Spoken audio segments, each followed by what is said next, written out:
This is the Weigh-In Podcast by Ben Watt Chestnut. And on this week's Weigh-In, I bring to you the good news. Next week, we'll for sure be back to the regular schedule program. But today's topics, we talk about Angelo Ferrari and that Dustin Plott match. If you didn't see that match, I encourage you to stop it.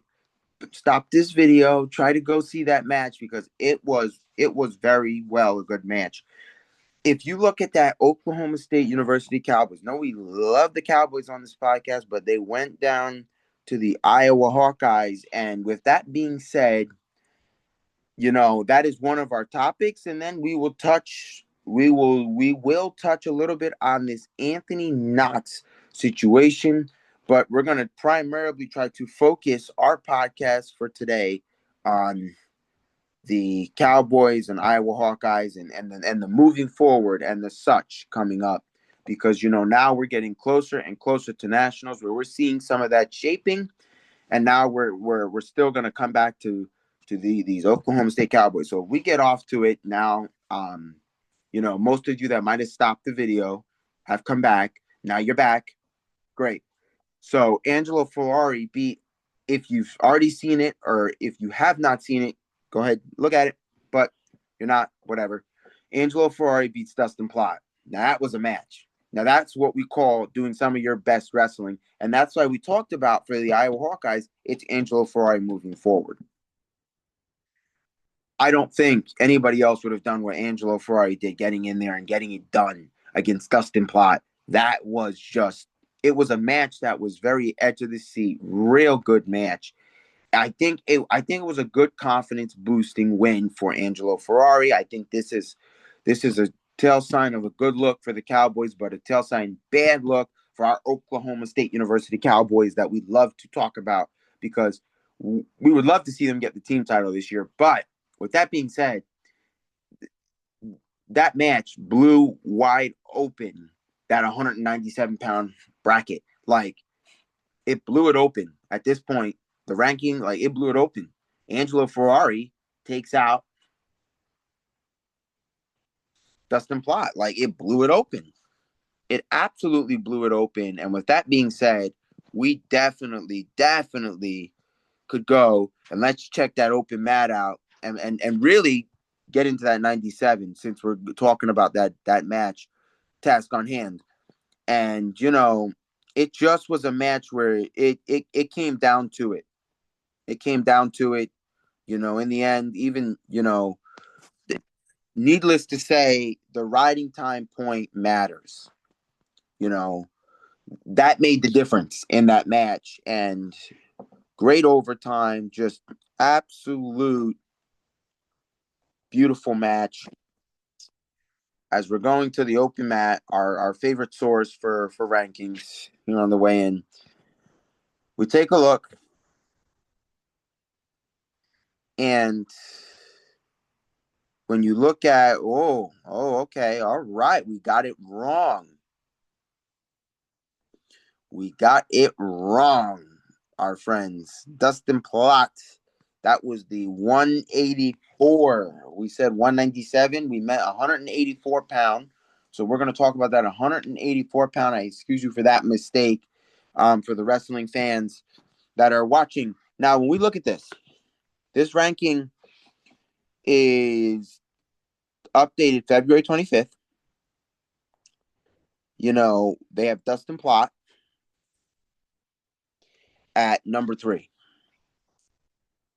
So next update, March 4th. So when we look at this and we talk about this, we say, okay, Gabe Arnold is not the choice going into nationals if you're Iowa. It's not Gabe Arnold. Your best chance, Angelo Ferrari. And that's the truth. And that's true. Gabe Arnold would not have beat Dustin Plott the way Angelo Ferrari did. He wouldn't have done it. He wouldn't have. I believe Gabe Arnold wouldn't have done it. And I think when you look at this here, you have to say to yourself, you got to send the best guy. So with that being said, there's no true update where we see the drop of Dustin Plott, but I think we're going to see a drop in Dustin Plott, because that was a match where you say, wow, it was a really good match. It came down to it. Absolute beautiful match. There's no better way to even it's no better wrestling match you would love to see than that right there. That was a match where you just don't get that. You don't get that. You don't get that. You just don't. You don't ever see that. You don't ever get that. That's not something you ever see happen. It's just one of those things where you're like, wow, how often do you see a match like that happen and go into overtime like that, and just the way it went, the way everything played out, and just how much of that was just absolute amazing, and all of that through the match, through and through, a tried and still. And I think that that's something that was a really great match, because when you look at that, it was just absolute great wrestling. Just no better way to go about it. Low scoring match, but just it really makes you think how much that riding time point makes the difference when a guy rides you out. So I guess on today's Takedown Thursday, we're gonna get into man, the riding time point. How effective is that riding time point? And I guess we should say, should they have them in high school? Should high school have the riding time point? How effectively it's been used in college? Should high school adopt that college rules? Use college out of bounds. And I believe, you know, a lot of places are changing over to the rules, you know, are changing over to some of those college rules if they already have not adopted it. But I don't think there's anywhere who has a riding time point yet. But I kind of feel we should have that riding time point in high school. Instead of saying I'm saying high school, they should have that riding time point. They should have that riding time point, because that was an absolute, you know, match that riding time point made the difference. Made the difference. As much as I wanted the Oklahoma State Cowboys to have won that dual meet, it was just that upset. That upset changed the demotion.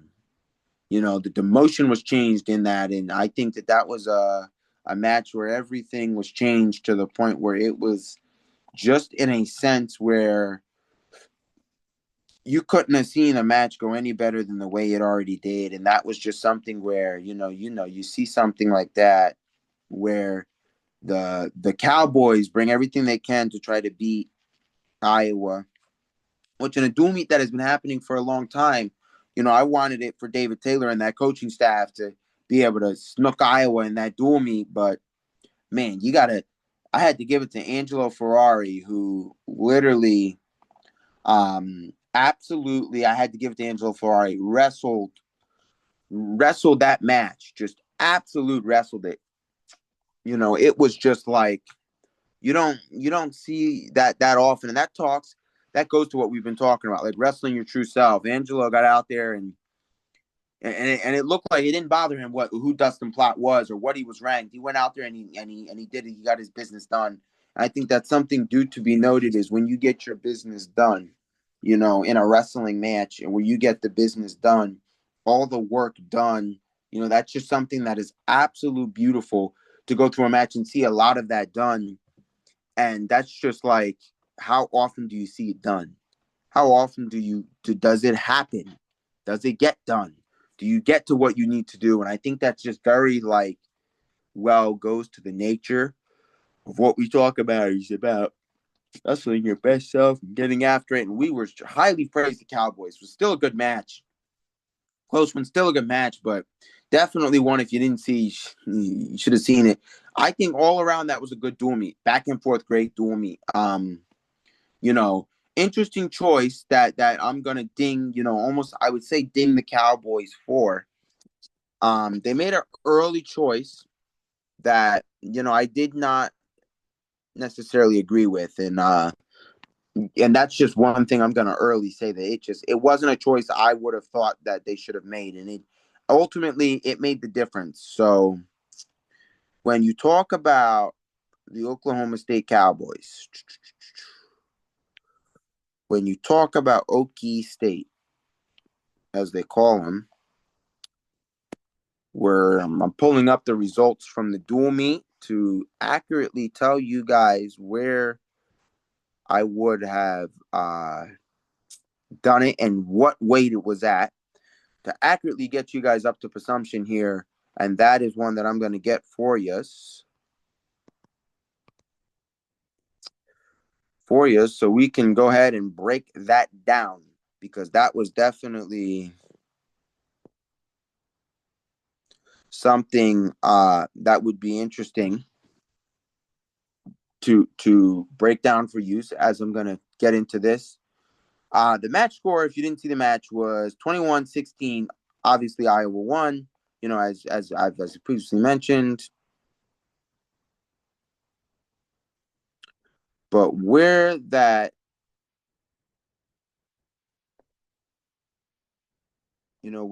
box scores went, yeah. So to accurately give you 133, 133 was that weight where they put Ren Sakamoto on the mat. And I thought that they probably more than likely at 133 pounds should have put, I'm going to tell you in a minute.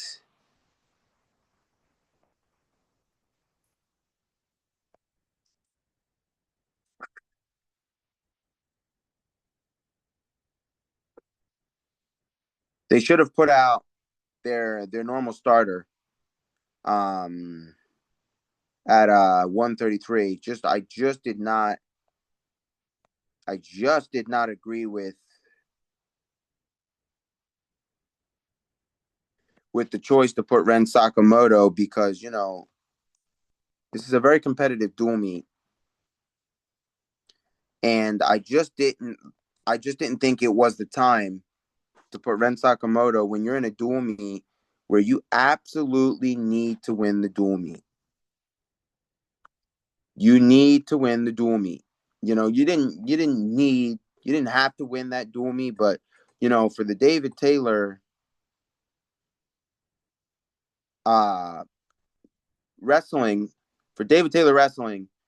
being a first year coach, that's the type of snook you want. That's the type of thing you want to have happen. And that's something where you look at it and you say, hey, you want that to have done you the justice. You don't want it any other way. And I think I say this in lightly, because you wanted to snook that dual meet. I wanted the Oklahoma State Cowboys, State University Cowboys, to have gone undefeated, and that was something I wanted them to have done. And I just wanted to see them go undefeated, and that was just something I wanted to see. So the starter at 133 was Reese Whitcraft.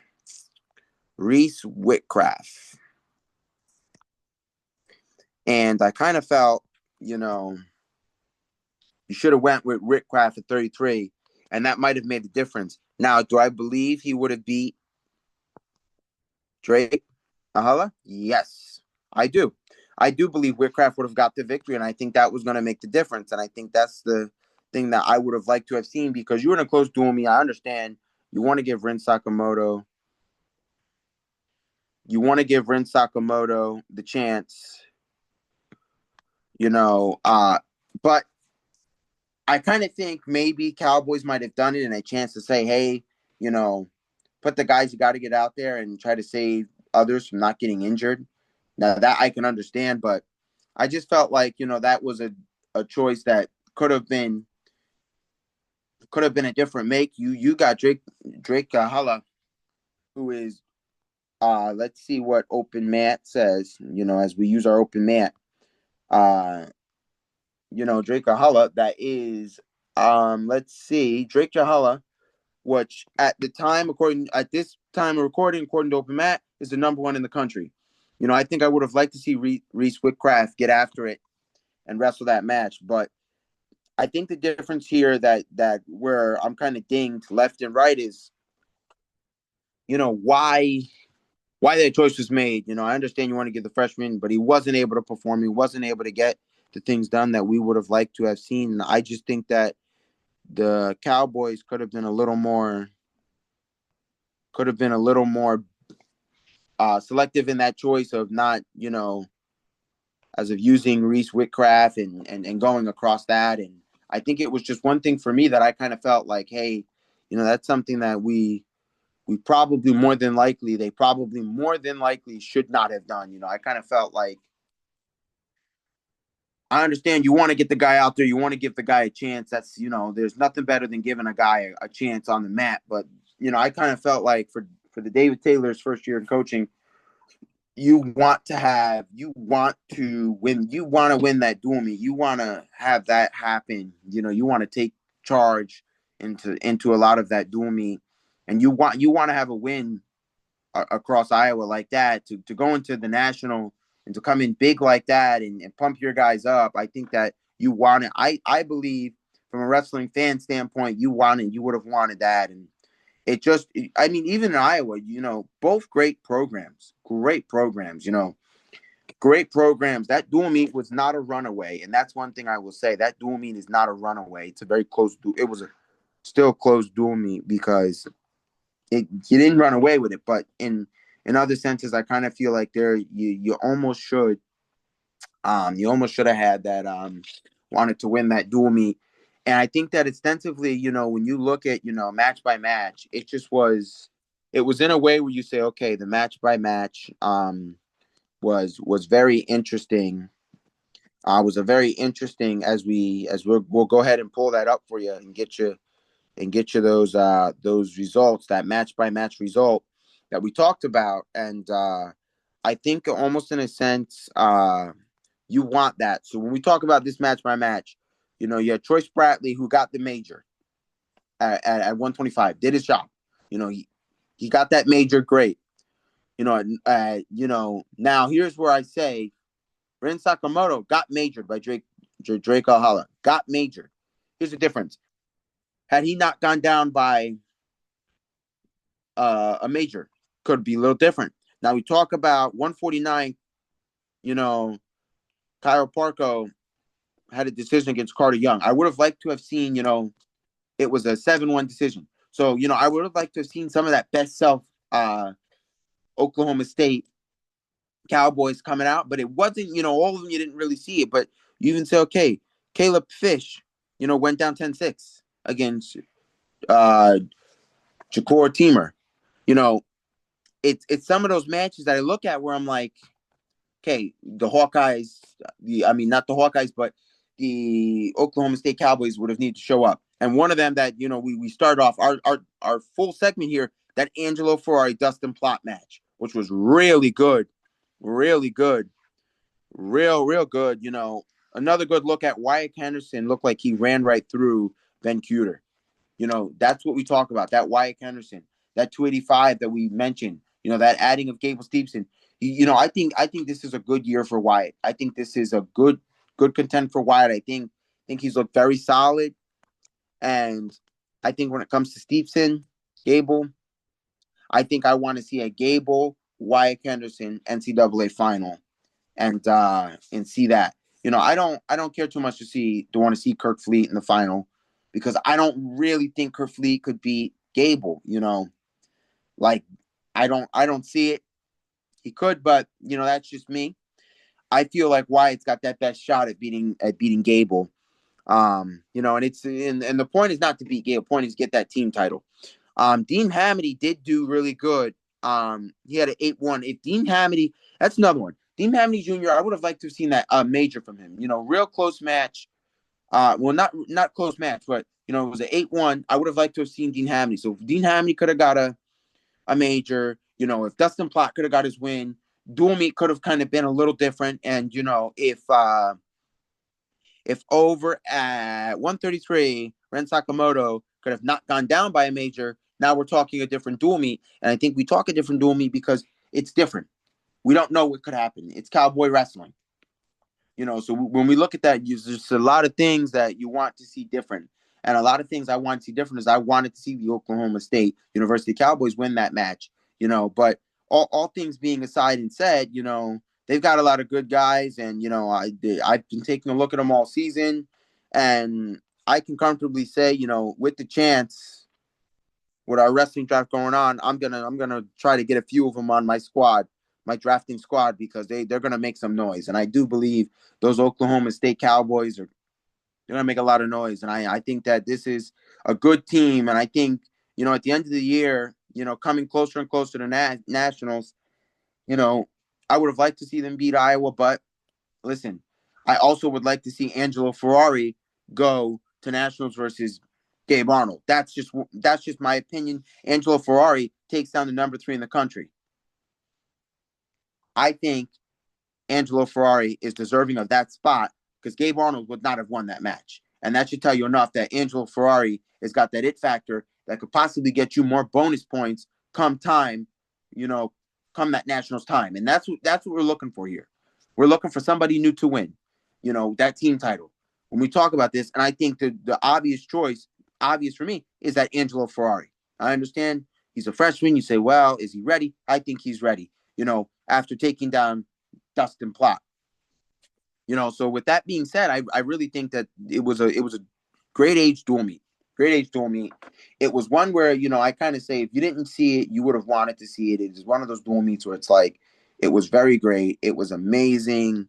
It was one where, I felt like everything was right where it needed to be. Everything was very well fought. Two teams battled back and forth. They battled like crazy. And I think that that's a good dual meet.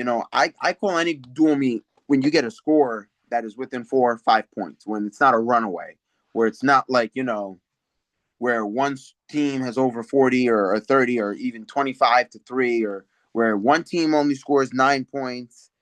I think it's better to have that runaway duel. I don't like those runaway duel meets. I like those close ones, where they're getting into it. You get a nice pump of the crowd. It can go either way. This is what I would like to see.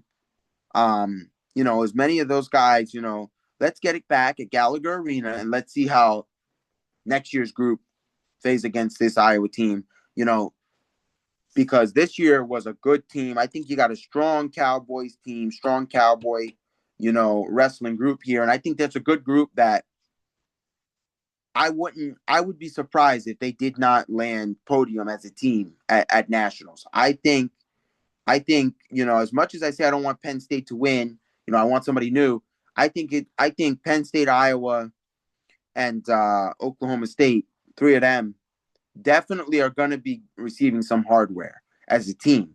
It's not a matter of if, it's a matter of where. Where do they place out? Where are they going to fall? Because I feel like these are 2 really good groups. I think the Oklahoma State University Cowboys have the best chance of getting all their guys through the Big 12. I kind of feel like all of them, I feel like most of them could be Big 12 champions. Most of them could very well win the Big 12. That's the one thing I kind of like. Most of them I feel could do pretty well. I think all of them can qualify to the national, and that's the quote unquote goal, is to get them all to the national and let them do the rest. And if we can, if they can get about 10 guys, really 10 guys would be the dream. We could get 8 or 9 guys down to the national. Okay, we're looking good, because Penn State's probably more than likely going to have a 10 guys full squad at nationals, and you want to compete with that. So when it comes to Iowa, you do kind of want that. And with being the Big 12 does not always have so many bids to some of those other conferences other than the Big 10 don't always get a lot of extra bids to go to the national. So I kind of feel I want to, Oklahoma State Cowboys, State University Cowboys, let's secure all our guys. Let's try to get as many as possible in the final, so we're good. And let's get as many, Big 12 champions, so we can take that Big 12 team title, ride high, go into the national, go there, take that, and then move on forward. So, if we're, that's what I think if we're going to turn over and, talk about, if you have not heard that Anthony Knox situation, you know, the weigh-in does not always get very, you know, into a lot of these big topics real hard into a topic. But this Anthony Knox situation, no, we're going to get into this one. NJSIAA, shame on them. Shame on them for making the decision. Shame on them. Kid's a senior. And when you look at this and you really boil it down, who else got in trouble?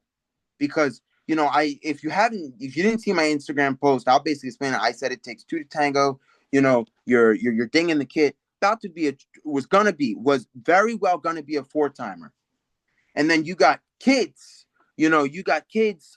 sitting around a campfire like it's SpongeBob, and then saying bye Cornell. What does Cornell have to do with the events that happened at the tournament? So you're just coming out and saying things about Anthony Knox, saying all this and that, and listen, NJSIAA that preaches, that they had to keep up the integrity of the sport. Well, there's guys all over social media openly taunting, and I'm sure there's somewhere on there about openly taunting and saying things about Anthony Knox, and they look happy to me in the TikTok video that, upon further investigation of the weigh-in, we found the video was taken down. So it's like, oh, you take it down like it didn't happen. No, we're going to highlight it because you're going around saying all this stuff. And then you're like, oh, Knox is out. Well, shame on you. Shame on you for posting it. Shame on you for saying bye Cornell, because no, there's no reason why you should go and say something like that. The best way to beat an opponent is not by him being disqualified out of a state tournament. It's by beating him in a match. And if you can't beat him in a match, how's that somebody else's fault? It isn't. I kind of feel big verdict to allow him to not even wrestle, to disqualify him out of the tournament. Just I think it was a hot-headed situation to be made. I don't think, you say you got to uphold the integrity, but at what point do you say you're ending somebody's season? So, a lot of times wrestling, there are a couple ways you could end your season. A doctor, you get hurt, can't wrestle the rest of the year. You get possibly a skin disease that also falls under doctor, wingworm, or you get beat. Well, now you say, well, the governing body is now going to NJSIAA is now going to stop you. They're going to say, oh, no, you got in an incident. Boom, you're out. Like, there was no worth of appeal, nothing to be able to even, like, I know that, they are trying to do things now, but now they're just like, oh, he's out. That's very well it. They say, in the statement, it says, we understand he's a senior. No, you don't understand. You ended his season off of decisions made prematurely. And in the TikTok video I posted, it, one of the wrestlers who was, sitting around the SpongeBob campfire, as I'm going to call it, was, said gestures were made towards Knox. So now you're saying, okay, gestures were made. How many other people react when you see, people going in and doing things? You see your families getting into a situation. How many other people don't react? How many other people truly do not react? And then you ding a kid who was about to get his fourth title, and you don't even say, you say it was with, a tough decision. It didn't look tough to us. You're saying, well, he was a senior. Not even like, not even saying, okay, you ding him so he can't win the region. No, you dinged him all the way out of states. Like, this just wasn't something you were doing lightly. You went boom, boom. And, how quickly you came to that decision was like, all right, I can understand you make the decision the day before regions or something like that. No, they made that decision rather quickly. So, and then all we ever hear about is one guy. You don't hear about the spectators not being allowed at the next region or not being allowed at the region, or you didn't hear about anybody else getting dinged. They centered around one person, and it's not right. It's not right in any way, shape, or form. It is not right, and I say that as terms of it's not right because I say shame on NJSIAA. You're an organization that runs high school athletics. You cannot be swayed one way or another. If one person gets in trouble, everybody else has got to get in trouble. Can't ding one guy and say, well, he did the worst thing. He did a wrong thing. Well, okay, well, tell us about how everybody else is also getting in trouble. Tell us about how who else is not being allowed back at regions and what's going on. They sit around a campfire like it's a SpongeBob episode, and then we don't even hear nothing about that. Nothing about, in terms of them going bye-bye Cornell and openly taunting another student athlete, and there's nothing to be said there. Where's your statement on that? I almost feel like the weigh-in, you as fans, weigh in with us. Should we be reaching out? Should we chase the story? Because obviously they're sitting around a campfire and they're not, you don't see nothing about them saying, in regards to a TikTok posted, we have said this. No mention of that, mind you. No mention of that. But they can sit around the campfire, seeming very happy. Not all of them, it was few individuals seeming happy, clapping around, like, yeah, he's out. He's out. And this is the same day the incident occurred. They're clapping, he's out. Oh, he's going to be out. Like, they're happy. That's just, that's no way that is no way to conduct yourself. If everybody else says that's acceptable behavior, the weigh-in does not. That is unacceptable behavior. You got to conduct yourself in a way when somebody else is out, don't celebrate somebody's out, because that ain't right. It ain't right at all. It ain't right in no way, shape, or form to celebrate somebody being out. And you don't end somebody's season because you say, oh, well, he got involved here and there. Well, if somebody's making a gesture towards you, let me say this. We've all been in school. We've all been there. Not all of us. Some of us may have been popular. Some of us have not. We've all sat in the back where you see the popular girl pass a note back. You open up that note and you're like, wow, that's for me. No, when she looks at you and says, no, it's for the guy behind you. And you're like, man, okay. Somebody makes a gesture towards you and you pop them for it. And, and then you got the guys after like, oh, laughing around like, oh, we got him. No, that's just unacceptable, shameful the way that NJSIAA acts, where only one guy looks like he's getting in trouble. I could be wrong. Others could have gotten in trouble, but the report came out and looks like it was self-centered around Anthony Knox, and it's not right. In no way, shape, or form is it right. It's just, it's not right. It's not right. You don't, it's like, all right, there are so many instances that occur. And, it's almost like they pick and choose when they get involved. And now you throw the book at this kid because he got involved in something. You say we have to uphold the integrity, but you're letting other kids sit around a campfire, tell the story, laugh around like it's a SpongeBob episode and say bye-bye Cornell, taunt another wrestler because he's out of state. But that has nothing to do with the integrity. You can openly do that against other wrestlers. I don't think so. You have rules. You got to follow them. And if one guy's in trouble, then you ding everybody else involved. And that's the way it should be. It should not be you ding only guy that was going to be a four-timer and you self-center it. No, that's not the way you do something. If you're going to do something, you do it right. You do it right. You don't do it any other way. You don't ding the guy that is about to be a four-timer and be on the verge of making history 4 times and is one of the best wrestlers in the state. And I'm not going to say arguably the best wrestler in the state, Anthony Knox, best wrestler in the country. And you're going to go and ding him up. And we don't hear nothing else about anybody else. And you say, we understand he's a senior. I don't think so, because nobody else is seen to be dinged. And there's no mention of that TikTok that came out of them sitting around a campfire and just saying bye-bye Cornell. It ain't right. Let me say this, the wrestlers that were saying bye-bye Cornell. Let me ask you a question. Are you going to Cornell? Are you? Because I didn't think so. I didn't see, I won't name individuals because, for reasons being said, you can Twitter it, you can look up the TikTok video. I will not be naming individuals because that's not something we're going to do here. But I don't think you're committed to Cornell. I don't see that, I don't think you're in any way, shape, or form, and, I'm not going to get into details of whatnots with the video, but, it ain't right. It ain't right. In so many ways, shapes, or form, it is not right. There's no way that it's right. And I just think in terms of just wrestling wise, it's not right. And I think there's just, you got to do better. You ding the only guy, you ding one guy and you go and say, hey, oh, this is it, but it's not right. As we posted on our Instagram, hashtag let him wrestle. Let him wrestle. Let him wrestle. Anthony Knox gets dinged. Unbelievable. If you're going to talk about the integrity of the sport, you hold yourself to it and you make sure all involved parties are dinged. You say few spectators were told they could not attend the region. Well, you ding them. You ding them up. You ding them up because you get the one kid that isn't.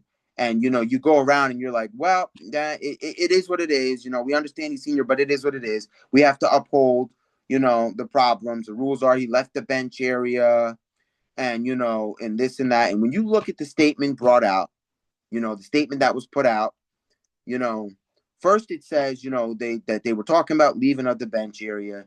Then you talk about sportsmanship. So, obviously both rules came into play. But at the end of the day, you're saying, okay, nobody else caused this. Nobody else caused him to leave that bench area. There, come on. No, come on. No other team, what it looks like is no other team was dinged up. And I think it's wrong in so many different ways. You can't just ding Anthony Knox and say, oh, that's the issue solved. It ain't right. You got to ding everybody involved if you're going to go that way about it. And if you're not, then Knox should be able to wrestle. And that's how I feel about that. And I think if they're not going to follow the rules that they set themselves, the governing body, and say, well, oh, no, he did this. Well, what about everybody else? It takes two to tango. One guy doesn't tango. One guy doesn't just run up into a stands and pop somebody for no reason. There's a reason. Somebody did something, and it's not always the second man gets caught. No. You got to get the first guy in this instance because you're ruining somebody's season who is a senior, and you're acting like it's just that. It is what it is. We didn't take this lightly. Well, it looks like your decision came quick and fast, and you're like, well, he's out. There was no room for anything. You kind of said, there's room to allow, and then you got all these statements left and right, and pop. Listen, that investigation was over quickly, and it was too quick to have been said, and it ain't right.